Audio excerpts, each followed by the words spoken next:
자, 오늘은 이제 처음으로 오셔가지고요. 내용을 들어갈 건데 일단 먼저 우리 목차를 좀 보고 수업을 들어가도록 하겠습니다.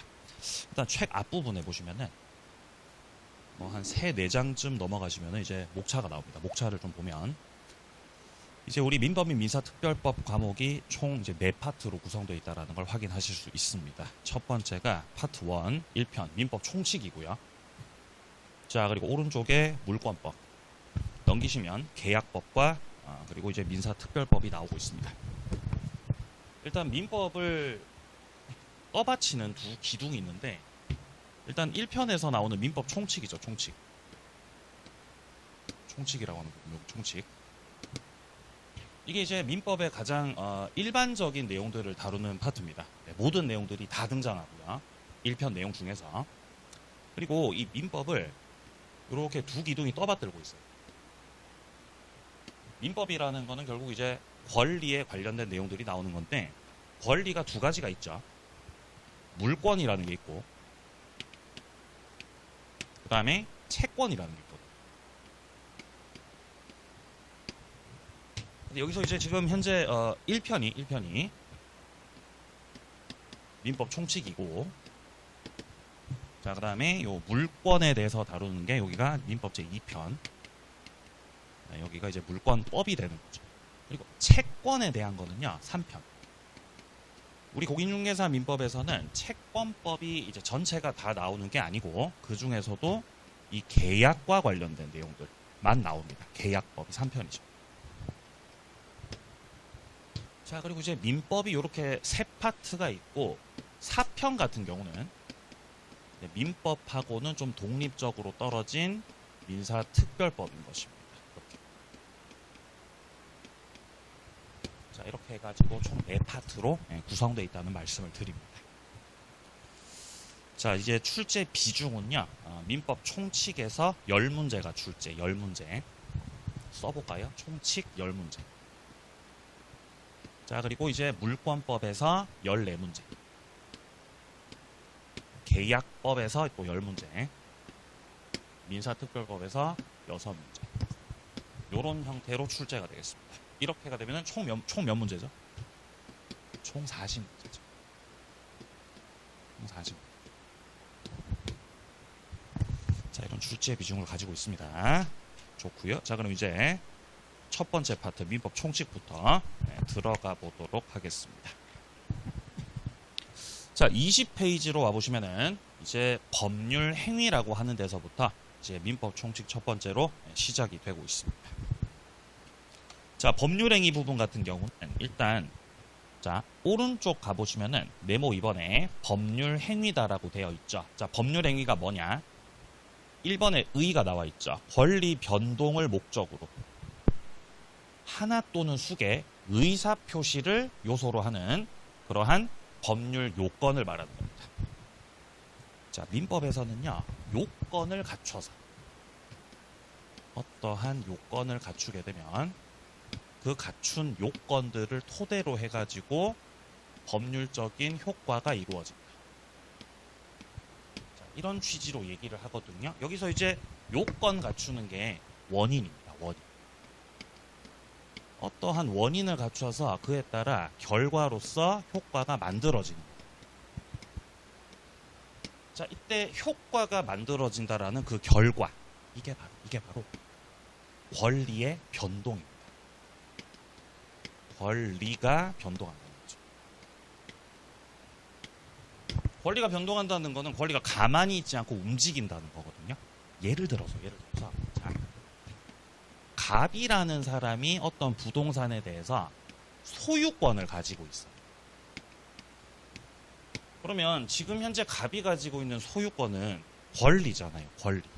가만히 갖고 있으면 권리도 가만히 있는 거죠. 근데 여기서 갑이 가지고 있던 소유권이 딴 사람한테 넘어갈 수 있는 거예요. 자, 소유권이 넘어갑니다. 자, 이렇게 소유권이 넘어간다는 것 자체가 권리가 변동되는 겁니다. 변동. 왜냐면 갑 같은 경우는 갖고 있던 소유권이 없어진 거고 을 같은 경우는 소유권을 취득한 거거든요. 이런 것들이 다 권리 변동입니다. 자, 이때 이렇게 권리가 변동될 때 그냥 무턱대고 권리가 변동되는 게 아니거든요. 뭔가 원인이 있으니까. 뭔가 원인이 있기 때문에 거기에 따라서 결과가 나타나는 거란 말이죠. 그쵸? 그 원인이 예를 들어서 둘이서 매매 계약을 해가지고 매매 계약을 통해서 권리가 변동될 수 있겠죠? 아니면 상속을 통해서 권리가 변동될 수 있겠죠? 그래서 크게 두 가지 갈래가 있다는 거죠. 그죠? 요 매매로 대표되는 갈래를 가리켜서 우리가 법률행위라고 그러죠. 법률 행위를 해가지고 권리가 변동된다. 법률행위. 아니면 상속으로 대표되는 것은 법률 규정이죠. 규정을 통해서 권리가 변동될 수도 있겠다라는 겁니다. 그래서 이제 우리 첫 번째 파트가 바로 여기를 보는 거예요. 법률행위. 그러니까 법률행위하고 법률 규정이라는 거는 그 원인인 거거든요. 원인. 그래서 여기를 법률 요건이다라고 얘기를 하는 겁니다. 자, 그래서 이제 1번 의의를 다시 좀 보시면은 법률행위란 권리 변동을 목적으로. 자, 권리 변동 주체입니다. 이게 바로 뭡니까? 효과죠, 효과. 원인을 말하는 거예요. 결과를 말하는 겁니다. 결과, 효과. 자, 법률 효과를 목적으로 해가지고 하는 하나 또는 수개 의사 표시를 요소로 하는 법률 요건이라는 거죠. 법률 요건. 근본적으로 여기서 법률행위라고 하면 법률행위. 이 법률행위 같은 경우는 반드시 이 안에 의사 표시가 들어갑니다. 의사 표시가 반드시 들어갑니다. 의사 표시가 없으면 법률행위 아니에요. 자, 반면에 법률 규정은 당사자가 의도한 대로 되는 게 아니라 법에서 정해진 규정대로 되는 거기 때문에 여기 같은 경우는 의사 표시. 여기는 의사 표시가 들어가지 않는 겁니다.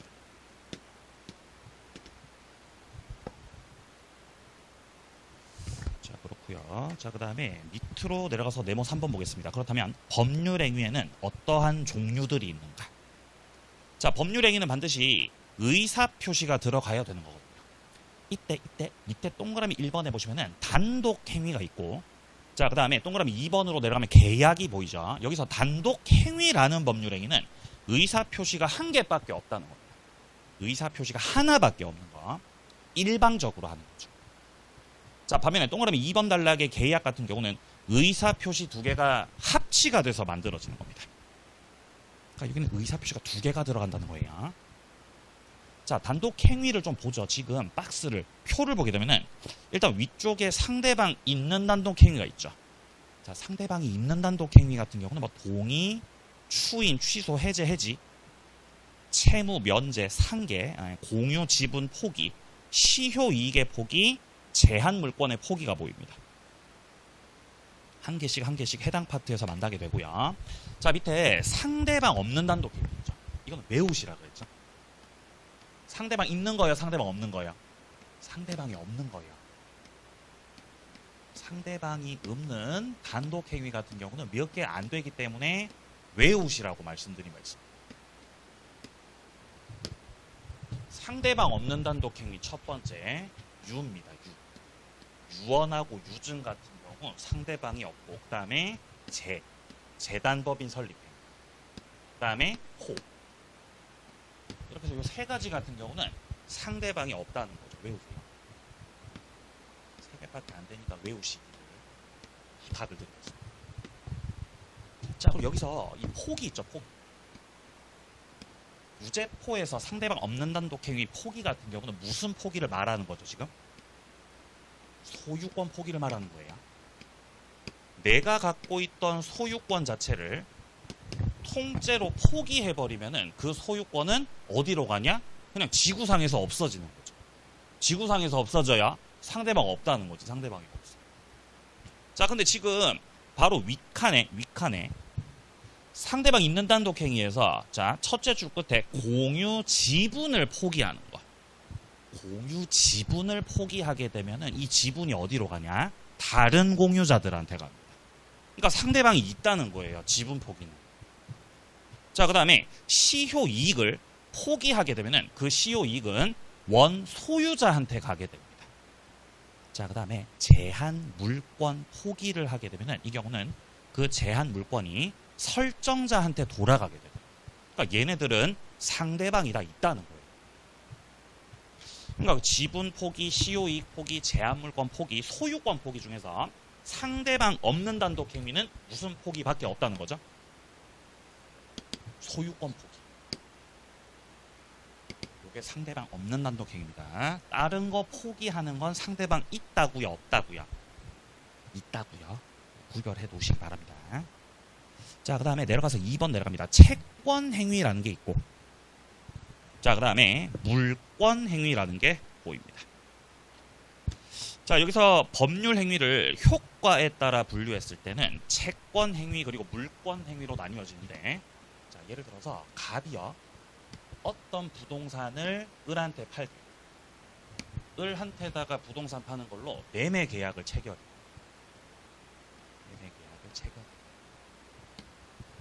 여기서 그러면 매매 계약을 체결한다는 거는 갑과 을 둘이서 약속한다. 약속. 갑이 예를 들어 토지를 팔겠대요. 토지를 팔. 갑은 토지 판다 그러고 을은 이 토지를 5억에 산다 그러죠. 그럼 토지가 넘어간 거예요? 넘기기로 약속한 거예요? 약속한 거죠.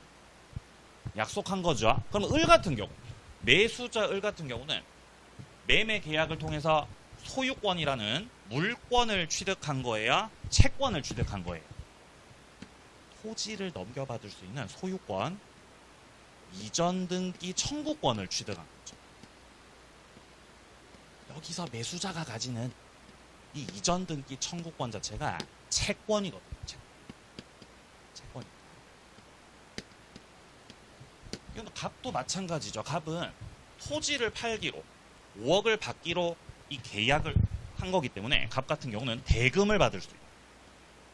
대금을 달라고 청구할 수 있는 권리가 있는 것이. 이건 역시 또 갑이 채권을 취득한 거라고. 채권. 따라서 매매 계약을 했더니, 계약을 체결했더니 양 당사자가 물권을 취득했습니다. 채권 취득했습니다. 채권 취득했죠. 그래서 이런 행위. 그래가지고 이런 행위를 가리켜서 채권 행위라고 합니다. 채권 행위. 나중에 시간이 흘러가지고 갑이 을한테다가 대금 받으면서 아예 을한테다가 소유권 이전 등기를 해주는 거. 아예 소유권 이전 등기를 해준다라는 거는 실질적인 이행을 하는 거거든요. 약속하는 거라고요? 이행하는 거라고요? 이행하는 거죠. 그러면 갑이 을한테다가 등기를 해주게 되면은 을은 채권만 가지는 게 아니라 소유권을 취득하게 되거든요.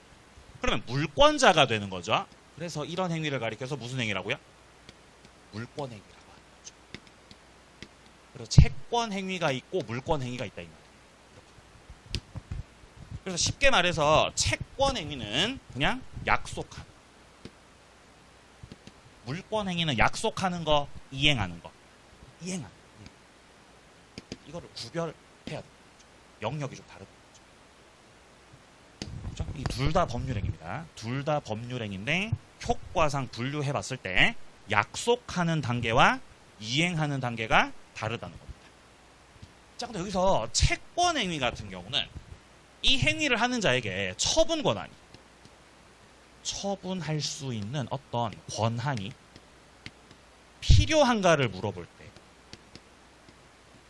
처분 권한이 필요합니까? 이걸 물어봤을 때 채권 행위 같은 경우는 처분 권한이 필요가 없어요. 자, 반면에 물권 행위 같은 경우는 처분 권한이 필요합니다. 여기서 또 효과상의 차이가 일어난다는 거죠. 그러니까 약속하는 거는 해도 돼요. 약속하는 거. 권한이 없어도 약속은 해도 된다. 근데 실질적인 이행을 하기 위해서는 권한이 있어야 된다. 책을 좀 확인하겠습니다. 일단 먼저 채권 행위부터 보죠. 자, 채권 행위 같은 경우 채권 채무 관계를 발생시키는 법률 행위다. 보시면 뭐 증여, 매매, 교환, 임대차가 나오죠. 이런 것들 다 계약을 하는 거죠. 이런 것들 전부 다 지금 이행을 하는 거예요? 약속하는 거예요? 약속하는 거죠. 약속하는 거. 이런 것들을 채권 행위라고 합니다. 자, 반면에 2번 달랑 내려가시면은 물권 행위 나옵니다. 이거는 물권의 어떤 발생, 변경, 소멸을 목적으로 하는 거죠. 자, 뒤로 넘어가 봅니다. 3번 달랑 넘어갑니다. 채권 행위는 자, 문장 따라가시다 보면은 처분 권한이 없는 자가 하더라도 유효라는 거죠. 그러니까 채권 행위를 할 때 처분 권한이 필요하다는 거다, 필요가 없다는 거다. 필요하다, 필요 없다. 필요 없다는 거죠. 따라서 둘째 줄에 타인 권리 매매도 유효라는 거죠. 딴 사람 물건을 팔겠다라고 약속을 하셔도 그게 유효라는 거예요. 유효. 예를 들어 갑이라는 사람이 상가를 가지고 있어요. 상가를요. 상가를 한 3개 가지고 있는 거예요. 상가 3개 가지고 있어요. 부자네, 부자. 갑이 돈 많지요. 근데 갑이 돈 많은데 괜히 아버지가 돈 많은데 아들이 설치죠. 아들. 네? 지 것도 아니면서. 자기 것도 아니면서 설친다는 거예요. 자기 것도 아니면서. 네? 곧 내 거 되겠지. 이런 말도 안 되는 생각하시고. 그래서 아들이 네? 허세가 가득해가지고 이거를 자기 여자친구한테 야, 내가 한 호실 정도는 너한테 줄 수 있어. 줄게. 증여하기로 약속했다는 거예요. 자기 꼰대요, 남의 꼰대요? 남의 건데 증여하기로 약속했다고. 그러면 자기 것도 아닌데 증여하겠다고 약속했다면은 이 약속한 거, 계약한 거, 이거 유효라고요, 무효라고요? 이게 유효라. 타인 물건에 대해서 계약을 해도 그게 유효라. 채권행위요, 물권행위? 채권행위입니다. 처분 권한 필요 없다고. 처분의 권한은 필요가 없고 남의 물건에 대해서 그렇게 하셔도 일단 유효라는 거예요. 근데 만약에 여기서 을이요, 서류를 위조해가지고, 관계 서류를 위조를 해가지고 병한테다가 등기를 넘겼다. 등기를 넘긴 거는 약속한 걸 넘어선 거죠. 이거는 이행을 한 거라고요. 이행한 거. 이거는 채권행위요, 물권행위요? 물권행위. 처분 권한 없이 등기를 넘겨버렸죠. 이러면 이거 무효라고요. 무효. 그러니까 물권 행위를 유효하게 만들기 위해서는 처분 권한이 필요하다고 말하는 것이. 자, 다시 한번 보겠습니다. 동그라미 3번 단락에서 채권 행위 같은 경우는 처분 권한이 없는 자가 하더라도 그게 유효라는 거죠. 그러니까 타인 권리 매매도 유효라는 거죠. 자, 반면에 지금 4번 단락 보시면은 처분 행위는 실제 등기를 넘겨주는 거는 처분 권한이 있어야 된다는 거죠. 따라서 처분 권한이 없는, 즉 무권리자의 처분 행위 같은 경우는 그게 무효가 된다. 5번 내려갑니다. 무권리자 처분 행위는 일단 무효인데 권리자가 추인할 수도 있습니다. 그럼 이제 유효로 되는 거죠. 여기서 말하는 소급해서 유효로 되는 무권리자 처분행위 추인은요, 무권대리 추인과 효력이 동일하죠. 나중에 대리 파트에서 또 말씀드리겠습니다. 자, 밑에 이제 3번에 요식과 불요식이 있다는 거죠. 우리 시험에서는 요식은 없습니다. 우리 시험에서 등장하는 법률 행위 계약들은 싹 다 불요식들이에요. 그러니까 우리가 뭐 매매 계약을 하든 교환 계약하든 임대차 계약을 하든 꼭 계약서 써야 돼요? 계약서 안 써도 돼요? 안 써도 되죠. 그래서 요식 없습니다. 우리 시험 범위는 다 불요식들이 나온다는 거죠. 내려가서 문제를 좀 풀어보겠습니다. 2번 문제 풀어보죠. 2번 문제. 상대방 없는 단독행위를 찾으라는 문제예요. 상대방 없는 단독행위자 외우라 그랬죠. 뭐뭐뭐 있었어요. 유, 제, 호. 여기서 유 같은 경우는 유언하고 유증을 말하는 거죠. 재 같은 경우는 재단법인 설립, 포 같은 경우는 소유권 포기를 말하는 겁니다. 자, 그럼 지금 1번 선다 같은 경우는 공유 지분을 포기한다라는 거죠. 자, 지금 2번 문제 풀고 있어 죄송합니다. 1번에 착오로 인한 계약의 취소라고 돼 있죠. 이 취소 같은 경우는 단독 행위입니다. 근데 상대방 있는 거죠. 2번의 추인, 3번의 동의, 5번의 해제 이런 것들도 전부 다 상대방 있는 단독 행위죠. 근데 4번 선다 같은 경우 유증이라고 나오죠. 이거 같은 경우는 상대방이 없다는 겁니다. 자, 이제 오른쪽 가셔가지고요. 법률행위의 성립 요건과 효력 요건들 보겠습니다. 자, 밑에 쪽에 표를 좀 보세요. 표를. 자, 표를 보게 되면 표가 두 개가 있는데 위에 거 표를 보게 되면 왼편에 먼저 일반적인 성립 요건으로서 첫째, 당사자가 있어야 된다. 둘째, 목적이 있어야 되고요. 셋째, 의사표시가 있어야 된다. 이렇게 세 가지를 갖추게 되면 법률행위가 성립합니다. 당사자, 목적, 그리고 의사표시. 자, 그럼 이런 거죠. 예를 들어서 자, 갑과 을 당사자가 있고,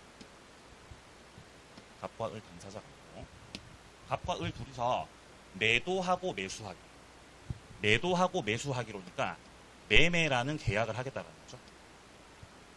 자, 그리고 이제 매매 계약이 체결되기 위해서 양 당사자가 의사표시를 하죠. 뭐 청약을 하고, 청약의 의사표시를 하고 거기에 맞춰가지고 승낙의 의사표시도 하는 거죠. 자, 이렇게 된다면은 이 갑과 을 관계 속에서 첫째, 일단 당사자가 있냐는 거죠. 당사자 누구예요? 갑하고 을이죠. 자, 갑과 을이 당사자고요. 자, 그 다음에 그 목적, 즉 다시 말해 내용이 있냐는 거죠. 내용. 이거 목적을 말합니다. 목적. 갑과 을이 하게 되는 목적 같은 경우는 매도와 매수를 하는 거죠. 그죠? 매매라는 목적을 가지고 있습니다. 그 다음에 청약과 승낙을 했기 때문에 거기는 의사표시도 들어가 있습니다. 그래서 이렇게 당사자와 그 목적과 의사표시 세 가지를 갖췄기 때문에 이 갑과 을 사이에서 매매라고 하는 어떤 법률행위가, 계약이라는 법률행위가 이 세 가지를 갖춰서 성립하게 된다.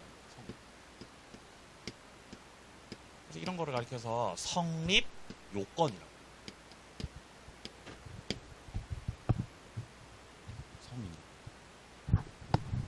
근데 성립했다고 다 유효는 아니에요. 유효되려면은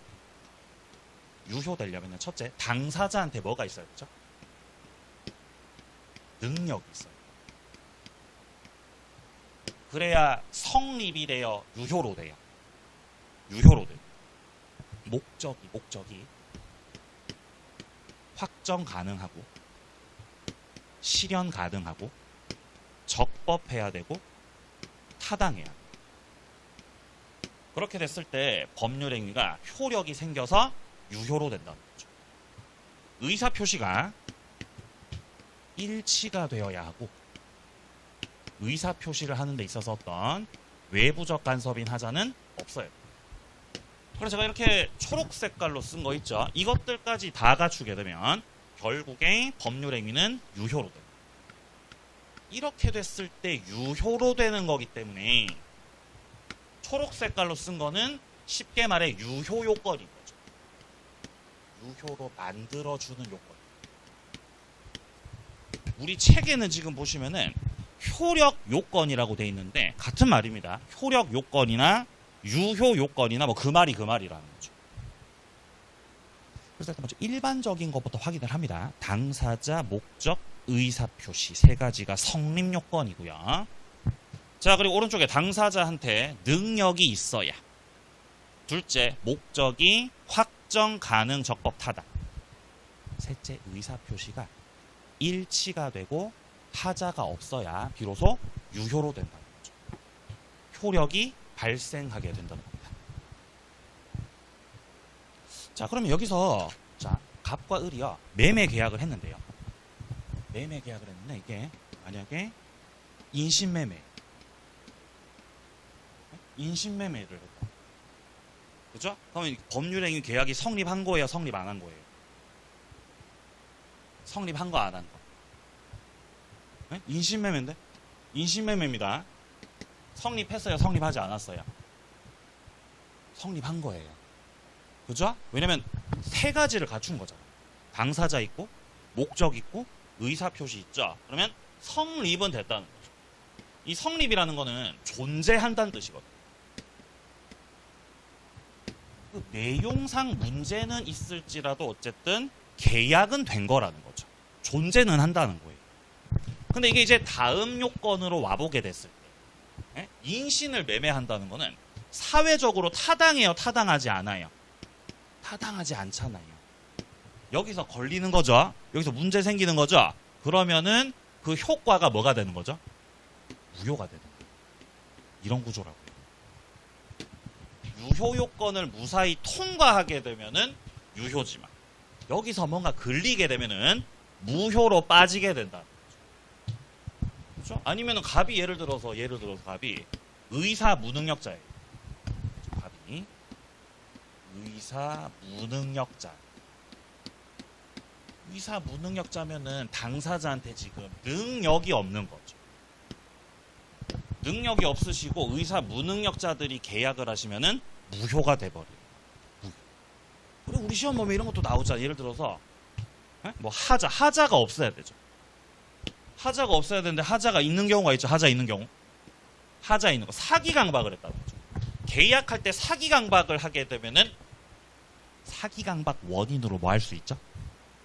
취소할 수 있습니다. 그러니까 유효 요건을 갖추지 못했을 때 바로 무효로 되는 경우도 있고 취소할 수 있는 경우도 있는 거예요. 또 뭐 있어요? 의사 표시가 일치가 돼야 되죠. 근데 불일치하면 어떡하냐는 거죠. 불일치. 의사 표시 불일치 같은 경우는 예를 들어서 뭐 통정허위 표시. 통정허위 표시는 무효입니다. 무효. 그죠? 아니면 뭐 착오를 했다면은 취소할 수 있고 이런 형태가 되는 거죠. 구조가 이렇게 생겼다. 자, 이제 밑에 표를 좀 보겠습니다. 자, 밑에 표를 보게 되면은 무효인 법률 행위들 나와 있습니다.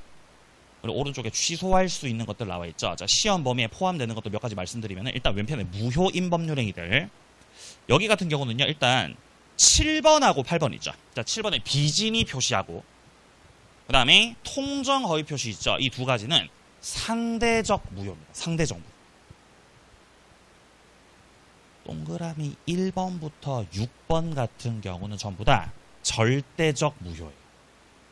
그래서 무효는 절대적 무효도 있고 상대적 무효도 있는 겁니다. 네, 한 개씩 나중에 볼 겁니다. 자, 그 다음에 오른쪽에 취소할 수 있는 법률행위 같은 경우는 2번, 3번, 4번 있죠. 착오, 사기 강박 있죠. 여기가 상대적 취소예요. 1번의 제한 능력자 같은 경우는 절대적 취소.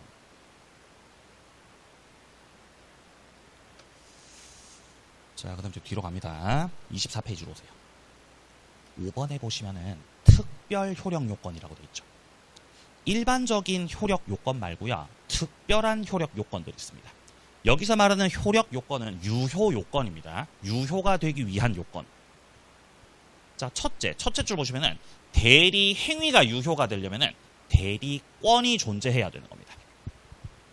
이어서 토지거래 허가구역 내에서 토지거래를 하는 경우라면은 관할관청으로부터 허가를 얻어내야 되는 거죠. 그래야 유효로 됩니다. 자, 그 다음에 법률행위가 조건부 법률행위라고 한다면은 그 조건에 성취가 있어야 되고. 자, 그 다음에 기한부 법률행위 같은 경우는 기한이 도래가 됐을 때 효력이 생깁니다. 자, 특별한 것들을 보게 되면 대리행위가 유효한 대리행위 되려면은 그 대리행위 하는 사람한테 대리권이 있어요. 대리권이 있어야 그게 유효로 된다는 거잖아요. 만약에 대리권 없이 대리행위 하면 그걸 뭐라 그랬어요? 무권대리라고 했죠. 무권대리는 무효입니다. 무효. 자, 그다음 법률행위가 조건부 법률행위라면 그것이 유효가 되기 위해서는 조건에 어떤 성취가 있어야 합니다. 자, 또한 이 법률행위가 기한부 법률행위라고 한다면은 어떠한 기한에 도래가 있어요. 자, 그래서 이제 이렇게 제가 설명드린 이 성립 요건과 유효 요건들, 이것들의 총칙의 내용들이 다 들어가 있어요. 자, 여러분들이 이제 여기 뒤 한 장 넘겨보시면은 26페이지에서 제 2절을 보게 되면은 법률행위 목적이라고 나오죠. 목적. 그래서 법률행위 목적이 이어서 나오는 거예요. 법률행위가 유효로 되려면은 그 내용이 확정돼야 되고, 실현 가능해야 되고, 적법해야 되고, 타당해야 된다 그랬죠. 그것들이 순서대로 나와 있는 거예요. 그래서 밑에 쪽에 네모 2번에 보시면은 뭐 확정, 오른쪽에 가능, 한 장 넘기시면은 적법성, 네모 4번에 적법성, 그리고 30페이지 와 보시면은 목적의 사회적 타당성 해가지고 나오는 거죠. 순서대로 나와요. 그리고 나중에 이 법률행위 파트를 지나가게 되면은 그 이후에 의사표시가 나옵니다. 의사표시 파트. 의사표시 파트로 가게 되면은 의사표시의 불일치와 하자 있는 의사표시가 나와요.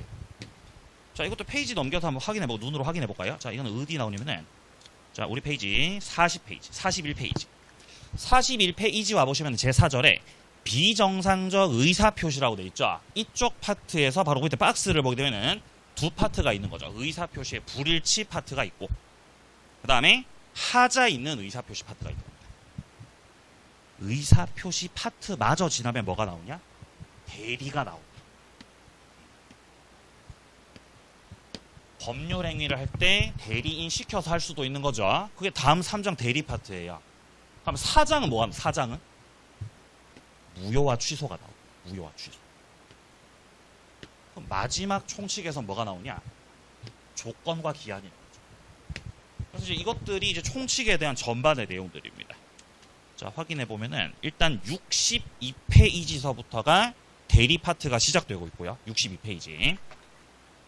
자, 그 다음에 대리 파트를 지나가게 되면은, 자, 이후에 86페이지 무효와 취소 파트가 나오고요. 자, 그 다음에 좀 더 넘어가 보자. 102페이지 와보시면은 이제 조건과 기한까지 해가지고 요 내용들까지가 민법 총칙의 내용들이에요. 이 순서대로 가겠다는 거죠. 이 안에 다 들어가 있다는 게 신기하지 않으세요? 신기하죠? 안 신기해요? 알겠어요.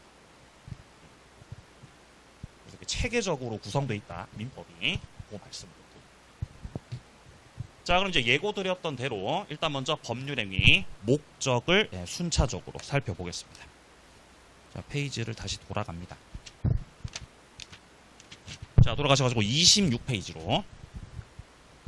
자, 26페이지 먼저 법률행위 목적의 첫 번째는요, 확정성입니다. 자, 네모 2번에 나와 있죠. 확정성. 이 확정이라는 거는 확실하게 정할 수 있어야 돼요. 내용이 확실하게 정해져야 그게 법률행위라는 거죠. 확실하게 정해져.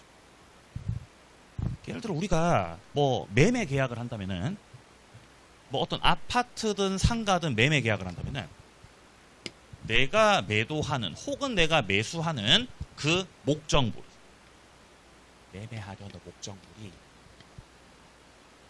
몇 동인지 몇 호인지 몇 호인지가 대단히 중요한 거죠. 그죠? 그게 특정이 돼야 될 거 아니에요. 예를 들어서 뭐 101동, 뭐 201호 이런 식으로 확정이 돼야 그 법률행위가 유효하다는 것이에요. 이런 내용입니다. 자, 근데 시험에서 물어보는 거는요, 바로 2번입니다. 2번. 자, 법률행위 성립 당시에 반드시 확정이 돼 있어야 되냐? 그럴 필요는 없다는 거죠. 나중에 이행기까지 확정될 수 있으면 된다라고 돼 있죠. 그러니까 지금 당장 확정돼 있어야 돼요? 나중에 확정 가능하면 된다고요.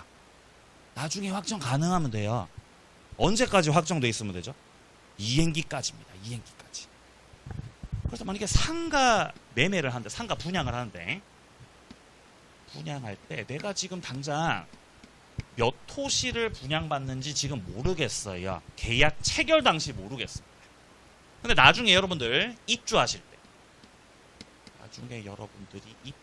때, 우리는 추첨이라는 방법을 통해서 몇 호실로 가시는지를 확정하도록 하겠습니다. 라고 한다면은 지금 계약하는 시점에서는 아직 확정 안 됐죠. 근데 확정 가능한 어떤 방법, 기준 이런 게 마련돼 있기 때문에 이러면은 유효하게 계약이 될 수 있다는 것이에요. 밑에 판례 보세요. 판례. 일반 판례 보시면은 매매 목적물과 대금 같은 경우는 반드시 계약 체결 당시에 확정돼 있어야 되는 건 아니라는 거죠. 이어지는 문장, 사후에라도 나중에라도 구체적으로 확정할 수 있는 어떤 방법, 기준 이런 것들이 정해져 있다면 유효하게 계약이 될 수 있습니다. 자, 다음 오른쪽 갑니다. 네모 3번의 가능성입니다. 자, 법률행위의 첫째 줄을 봅니다. 효력이 발생하기 위해서는 법률행위 당시에 목적이 실현 가능한 경우여야 된다는 거죠. 근데 이제 가능의 반대는 불가능이죠. 우리 시험에는요, 불능이 나옵니다. 자, 밑에 2번에 보시면은 일단 먼저 원시적 불능. 자, 그 다음에 밑에 3번에 보시면은 후발적 불능이 있습니다. 원시적 불능과 후발적 불능을 나누는 기준은요, 계약이 성립되는 당시입니다. 계약이 성립되는 시점을 기준으로 잡았을 때, 계약이 성립하기 전부터 불능이다. 이전부터 원래부터 불능이었다. 이거를 원시적 불능이라고 합니다. 처음부터 불능이었어. 원시적. 자, 그리고 이 원시적 불능을 시험에서 물어본다면 여러분들은 무효라고 답을 하셔야 돼요. 원시적 불능은 그냥 무효다. 무효. 처음부터 안 되는 거였죠.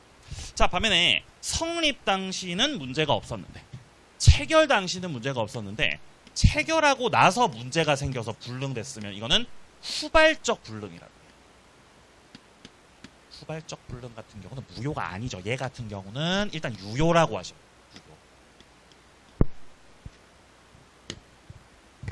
자, 일단 보자. 원시적 불능에서는요. 자, 동그라미 2번 단락에 보시면은 원시적 불능 무효고 여기서 계약 체결상 과실 책임 문제가 생깁니다. 자, 동그라미 3번을 보세요. 일부가 원시적 불능일 때는 이 경우는 원칙적으로 전부를 다 무효로 한다라고 되어 있습니다. 확인을 합니다. 자, 그리고 밑에 3번으로 내려가시면은 후발적 불능 같은 경우, 자, 동그라미 2번 단락을 보세요. 후발적 불능이 있더라도 일단 법률행위는 유효입니다. 다만 채무자의 어떤 귀책 사유로 인한 불능입니다. 여기서 채무자는요, 매도인을 생각하시는 거예요. 매도인 네가 잘못해가지고 관리를 잘못해가지고 목적물이 부셔져가지고 불능됐다는 거죠. 이러면 이거는 계약 위반이에요. 계약 위반 채무 불이행이란 말입니다. 그러니까 책임을 져야 되는 거죠. 그리고 밑에 셋째 줄에 채무자한테 귀책 사유가 없는 경우에는 위험 부담의 문제가 생깁니다. 자, 그리고 지금 아까 위쪽에 원시적 불능에서 여러분들 동그라미 2번 단락에 계약 체결상의 과실 책임, 그리고 밑에 3번에 후발적 불능에서 여기서 동그라미 2번 단락 둘째 줄에 채무 불이행, 셋째 줄에 위험 부담, 이런 내용들은요, 나중에 우리 3편에 이 내용들은 민법 제3편으로 들어가시면 이제 계약법이 나오거든요. 그 계약법에서 한 개씩 다루게 되는 내용들입니다. 우리가 내용들을 보고 왔지만 아직까지 기억이 선명하진 않을 수 있겠죠. 계약법 들어가면 다시 만나게 될 겁니다. 지금은 자세하게 현재는 볼 수 없어요. 자, 다음 네 번째 갑니다. 아니요, 세 번째 갑니다. 넘기시면 이제 목적의 적법성입니다. 적법이라는 것은 법에 적합해야 된다라는 건데, 민법 자체를 딱 들여다봤을 때 1번에 보시면은 민법은 규정 자체가 강행 규정인 경우가 있고, 그다음에 임의 규정인 경우가 있어요. 여기서 강행 규정이라는 거는 강행시키겠다는 거죠. 여기는 그냥 법대로 해버리겠다는 거예요. 합의로 배제할 수 없다는 거죠. 기본적으로 우리가 강행 규정이다라고 하면은 당사자가 합의해서 바꿀 수 없다는 거죠. 이거 내용과 다르게, 강행 규정의 내용과 다르게 합의를 한 경우에 규정이 우선이에요, 합의가 우선이에요? 규정이 우선. 만약에 임의 규정이다. 임의 규정 같은 경우는 법대로 꼭 해야 되는 거 아니죠. 규정과 다르게 합의를 할 수도 있습니다. 이렇게가 된다면은 다르게 한 합의가 오히려 더 우선하게 된다라는 거죠. 그래서 크게 규정은 이렇게 강행 규정과 임의 규정으로 쪼개져 있는 겁니다. 자, 근데 밑에 2번으로 내려갑니다. 강행 규정은 다시 효력 규정과 단속 규정으로 쪼개진다. 강행 규정 안에는 조금 더 세분화시켜 들어가면 그 안에는 효력 규정이라는 게 있고, 그 다음에 또 무슨 규정이 있다고요? 단속 규정.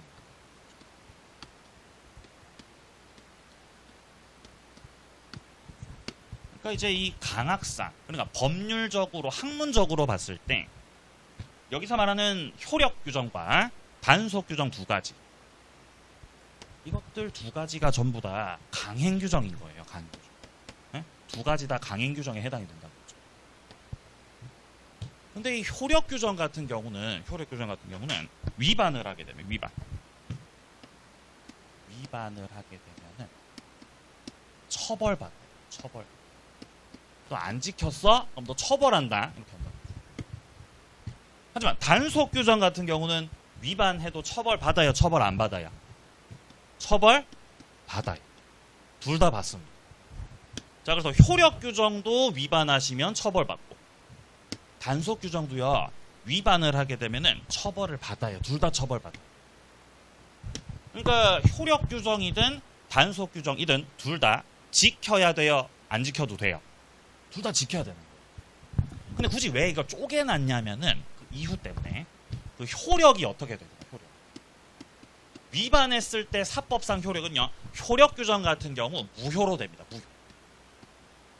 무효로 처리가 되는데 반해서 단속 규정 같은 경우는 위반하더라도 사법상의 효력이 유효라는 점에서 대단히 특이한 거거든요. 아니, 그러면 어겨도 되는 거 아닙니까? 아니요. 처벌을 받습니다. 처벌받는데 결과 자체가 달라지지 않아서 사법상 효력이 유효라는 좀 특이한 위치에 있는 겁니다. 단속 규정. 자, 밑으로 좀 내려가서 판례들 좀 보자. 판례들. 자, 판례 밑에 1번 보겠습니다. 중간 생략 등기 나옵니다. 중간 생략 등기를 한다는 거는 탈세를 하는 거죠. 탈세. 따라서 중간 생략 등기 하면 돼요, 하면 안 돼요? 하면 안 돼요. 처벌받습니다. 하다 걸리면. 하지만 그 사법상 효력 자체는 둘째 줄 유효라는 거죠. 자, 2번 판례 내려갑니다. 주택법상에 전매 행위를 제한해놨죠. 전매하지 마. 제한해놨죠. 근데 전매를 한단 말이죠. 하다 걸리면 처벌받습니다. 하지만 그 사법상 효력 자체는 유효라는 거죠. 자, 그리고 위로 올라가 보세요.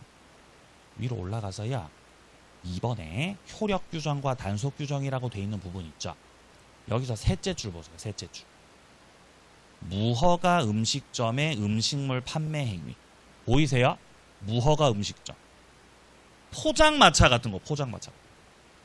자, 그 다음에 무허가 숙박이요. 이것도 다 단속 규정들입니다. 유효죠.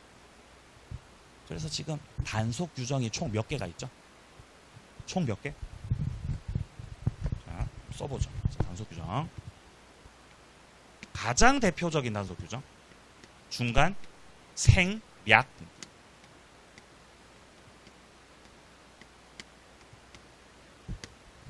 두 번째 단속 규정. 주택법상에 전매행위 제한 구조. 전매행위 제한 구조. 단속 규정입니다. 세 번째, 무허가. 음식점. 그 다음에 숙박업. 무허가로 음식을 판매하시면 안 돼요. 무허가 숙박하시면 단속의 대상이고 처벌 받겠죠? 근데 무허가 포장마차 가서 술 드셨으면 무효니까 계산 안 해도 돼요. 유효니까 계산하셔야 돼요. 에? 계산을 하시라는 거죠. 에? 처벌 받는 거는 별개의 문제라는 거죠. 유효라는 거죠. 자, 한 개 더 추가합니다. 중개사하고 공인중개사하고요. 그 다음에 의뢰인하고 중개사하고 의뢰인 간에 직접 거래를 하지 말라고 합니다. 직접 거래 금지. 직접 거래를 왜 금지시키냐면은 아무래도 의뢰인이 중개사에 비해서 이 거래를 하는 데 있어서 좀 잘 모르니까 의뢰인이 중개사한테 된통 당할 수가 있죠. 직접 거래하지 말라고. 중개사하고 의뢰인하고 거래하려면 어떻게 해야 됩니까? 다른 중개사 끼고 거래하시라는 겁니다. 근데 다른 중개사 안 끼고 직접 거래를 했을 때 처벌받겠죠, 중개사가. 근데 이 계약 자체는 일단 그 사법상 효력으로서 유효로 봐야 된다는 거죠. 그래서 네 가지 말씀드렸습니다. 중간 생략 등기, 전매 행위 제한, 무허가 음식점, 중개사와 의뢰인 간의 직접 거래 금지 규정들 같은 경우는 단속 규정으로서 처벌은 받을지언정 사법상의 효력이 유효다라는 겁니다. 이쪽 파트는 단속 규정을 좀 잘 봐두세요. 그래서 이제 시험에는 어떤 식으로 나왔냐. 자, 오른쪽 가보시면은요. 자, 예제 1번에 효력 규정이 아닌 걸 고르라 그랬잖아요. 그러니까 단속 규정을 찾으라는 문제였던 거죠. 기억에 어떤 표현 보이죠? 중간 생략 등기. 효력 규정이에요? 효력 규정 아니에요? 효력 규정 아니죠. 단속 규정입니다. 자, 니은에. 공인중개사 법령에서 중개사가 의뢰인하고 직접 거래하시는 거 금지입니다. 이것도 단속 규정입니다.